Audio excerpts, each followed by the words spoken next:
समर्थ, तुमचं राहतं घर तुम्हाला यश देतं का?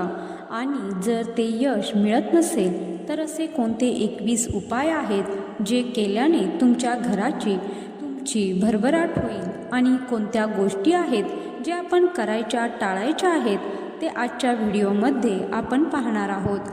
पण त्याआधी कमेंट बॉक्समध्ये जय श्री स्वामी समर्थ लिहायला विसरू नका.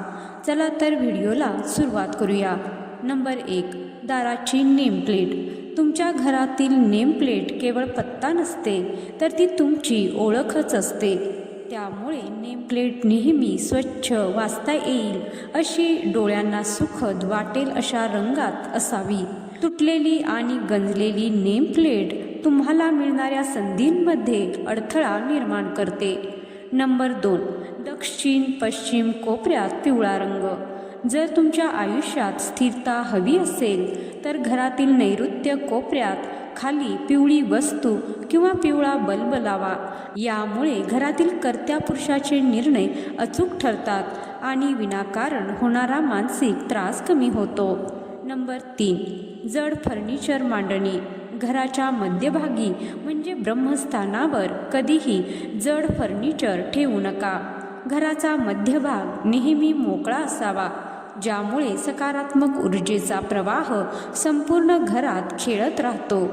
त्यामुळे कपाटे आणि सोफे नेहमी दक्षिण आणि पश्चिम भिंतीने लागून ठेवावीत. नंबर 4, घराचा सुगंध आणि मूळ. विशिष्ट कामासाठी विशिष्ट सुगंध वापरा. जर घरात खूपच वाद होत असतील तर चंदनाचा सुवास वापरा. जर तुम्हाला कामात लक्ष केंद्रित करायचे असेल तर लिंबू किंवा संत्र्याचा सालींचा अर्क वापरा. यामुळे मेंदूला चालना मिळते आणि घरातील वातावरण उत्साही राहते. नंबर 5, पक्ष्यांसाठी पाणी. तुमच्या घराच्या बाल्कनीत किंवा खिडकीत पक्ष्यांसाठी पाण्याचे भांडे ठेवा. जेव्हा पक्षी तुमच्या दारी पाणी पितात तेव्हा ते घराची नकारात्मक ऊर्जा शोषून घेतात आणि तुम्हाला पुण्य व बरकत देऊन जातात. नंबर 6, विजेच्या उपकरणांची स्थिती. घरातील ईशान्य कोपऱ्यात कधी इलेक्ट्रिक हीटर, जनरेटर किंवा मोठी विजेची वस्तू ठेवू नका. यामुळे घरातील सदस्यांमध्ये उष्णता, राग वाढते आणि ही उपकरणे नेहमी आग्नेय कोपऱ्यात असावी. ईशान्य दिशा ही देवाची दिशा मानली जाते. नंबर 7, घराचे दोरखंड आणि हँडल्स. आपण याकडे दुर्लक्ष करतो, पण घराच्या तिजोरीचे हँडल्स आणि कपाटाचे कुलूप जर सैल असेल तर नीट लागतच नसेल तर ते आर्थिक गळतीचे लक्षण आहे. ते त्वरित दुरुस्त करा. नंबर 8, कॅलेंडरची दिशा. कॅलेंडर कधीही दरवाजाच्या मागे किंवा दक्षिण भिंतीवर लावू नका. कॅलेंडर नेहमी उत्तर किंवा पश्चिम भिंतीवर असावे. हे तुमच्या आयुष्यातील वेळेचे नियोजन आणि भविष्यातील संधी दर्शविते. नंबर 9, स्वयंपाकघरातील अग्नी आणि पाणी. शेगडी, अग्नी आणि सिंक, माठ, पाणी हे कधीही एकमेकांच्या अगदी शेजारी नसावेत. जर ते जवळ असतील तर त्यांच्यामध्ये एखादा छोटा अडथळा जसे की एखादा बोर्ड किंवा जाड खलबत्ता ठेवा. यामुळे घरातील स्त्रियांचे आरोग्य उत्तम राहते. नंबर 10, घराला थँक्यू म्हणा. हा सर्वात महत्त्वाचा पॉईंट आहे. रोज रात्री झोपण्यापूर्वी आपल्या घराचे आभार माना. हे घर मला सुरक्षित ठेवतं, मला यश देते अशी भावना मनात ठेवा. तुमची वास्तू तुमच्या विचारांना प्रतिसाद देते. तुमच्या कृतज्ञतेच्या भावनेमुळे जरी घर हे निर्जीव वास्तू असली तरीही आपण त्यात आपल्या भावना गुंतवलेल्या असतात. ती आपल्याला प्रतिसाद देत असते. म्हणून शास्त्रात असे म्हटले जाते की वास्तू ही नेहमी तथास्तु म्हणत असते.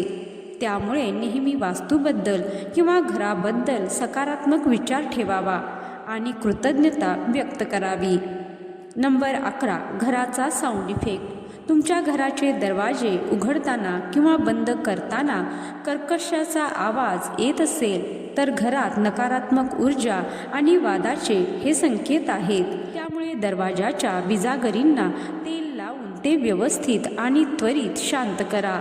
शांत दरवाजा म्हणजे घरात येण्याची शांत संधी असते. नंबर 12, वायव्य कोपरा आणि पाहुणे.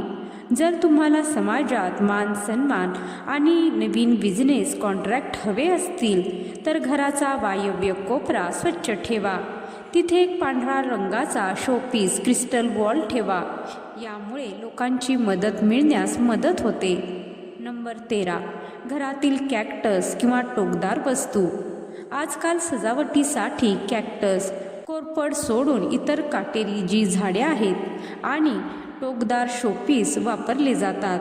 वास्तुशास्त्रानुसार घरात काटेरी आणि टोकदार वस्तू ठेवल्याने नात्यांमध्ये धार येते आणि विनाकारण खटके उडतात. अशा वस्तू टाळाव्यात. नंबर 14, बेड खाली स्वच्छता आणि विचार. आजकालच्या हायड्रोलिक बेडमध्ये आपण खूप सामान भरतो. लक्षात ठेवा, झोपताना तुमच्या डोक्याच्या किंवा शरीराच्या खाली लोखंडी, भंगार किंवा जुनी कागदपत्र असली तर तुम्हाला रात्री वाईट स्वप्न पडू शकतात किंवा सकाळी उठल्यावर थकवा जाणवू शकतो. बेडखाली फक्त कापड आणि स्वच्छ अशा वस्तू ठेवा. नंबर 15, ईशान्य दिशेतील निळा प्रकाश. घराच्या ईशान्य कोपऱ्यात रात्रीच्या वेळी एक छोटा निळ्या रंगाचा बल्ब लावा. निळा रंग आकाशाचे आणि शांततेचे प्रतीक आहे. यामुळे घरातील सदस्यांचे मानसिक स्वास्थ्य उत्तम राहते आणि मुलं अभ्यासात एकाग्र होतात. नंबर 16, गंजलेल्या चाव्या. आपल्याकडे अनेकदा जुन्या, गंजलेल्या किंवा कोणत्याही कुलपाच्या चाव्या आहेत. हे माहीत नसलेल्या चाव्या पडलेल्या असतात. गंजलेल्या चाव्या म्हणजे थांबलेली प्रगती. अशा चाव्या काढून टाका. नंबर 17, घराच्या खिडक्यांचे महत्त्व. खिडक्या म्हणजे तुमच्या घराचे डोळेच. जर खिडक्यांची काच पुसलेली नसतील आणि त्यावर जर धूळ असेल तर तुम्हाला भविष्यातील संधी स्पष्ट दिसत नाहीत. आठवड्यातून एकदा खिडक्यांच्या काचा स्वच्छ करा, जेणेकरून बाहेरचा प्रकाश आणि स्पष्टता घरात येईल. नंबर 18, पैशांचे पाकीट आणि स्थान. आपण घरी आल्यावर पाकीट कुठेतरी फेकून देतो. पाकीट कधीही जेवणाच्या टेबलावर किंवा अस्वच्छ ठिकाणी ठेवू नका. घराच्या पश्चिम किंवा उत्तर दिशेला असलेल्या कपाटात पाकीट ठेवण्याची सवय लावा. यामुळे अनावश्यक खर्च कमी होतो. नंबर 19, जुन्या भिंतींचे तडे. घराच्या भिंतीवर किंवा कोपऱ्यात तडे गेले असतील तर ते घराच्या प्रमुखाच्या आरोग्यासाठी आणि आर्थिक स्थितीसाठी चांगले नसतात. त्यामुळे वेळोवेळी डागडुजी करा. भिंती जितक्या भक्कम आणि मजबूत असतील तितकीच तुमची प्रगती स्थिर राहते. नंबर 20, घराचा कलर कोड आणि दिशा. पूर्व, पिवळा आणि पांढरा उत्साहासाठी. उत्तर, निळा आणि हिरवा पैशासाठी. दक्षिण, लाल आणि गुलाबी शक्तीसाठी. पश्चिम, राखाडी किंवा पांढरा नफ्यासाठी.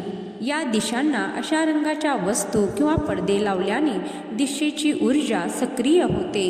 नंबर 21, संध्याकाळचे अत्तर आणि धूप. संध्याकाळी 7च्या सुमारास घराच्या कोपऱ्यात थोडा मोगरा किंवा गुलाबाचे अत्तर शिंपडा आणि धूप लावा. सुवासिक वासामुळे घराकडे लक्ष्मी आकर्षित होते. दुर्गंध असलेल्या ठिकाणी गरिबी वास करते तर सुवासिक ठिकाणी ऐश्वर्य नांदते. तर मंडळी, हे होते छोटे, अत्यंत प्रभावशाली म्हणजेच महत्त्वाचे 21 उपाय जे तुमच्या घराचं नशीब बदलू शकतात. लक्षात ठेवा, वास्तू म्हणजे फक्त विटा सिमेंटचं घर नाही, तर तुमची ऊर्जा त्यामध्ये असते. तुम्ही तुमच्या घराचा जेवढा आदर कराल तेवढेच ते घर तुम्हाला यश, सुख, समृद्धी देईल. तुमची भरभराट होईल. त्यामुळे घराबद्दल कधीही अपशब्द, वाईट बोलू नका. या 21 पॉईंटपैकी कोणता बदल तुम्ही आज तुमच्या घरात करणार आहात किंवा तुमच्या घरात आधीपासूनच कोणता चांगला बदल तुम्हाला जाणवला आहे हे मला कमेंट बॉक्समध्ये नक्की सांगा. आणि असे कोणते नवनवीन विषय यांच्याबद्दल तुम्हाला माहिती हवी आहे त्याबद्दल कमेंटमध्ये लिहायला विसरू नका. तर आजचा हा व्हिडिओ तुम्हाला उपयोगी वाटला असेल तर जास्तीत जास्त शेअर करा, जेणेकरून इतरांनाही याचा लाभ होईल. व्हिडिओ शेवटपर्यंत पाहिल्याबद्दल धन्यवाद. तुमचा दिवस स्वामीमय हो. जय श्री स्वामी समर्थ.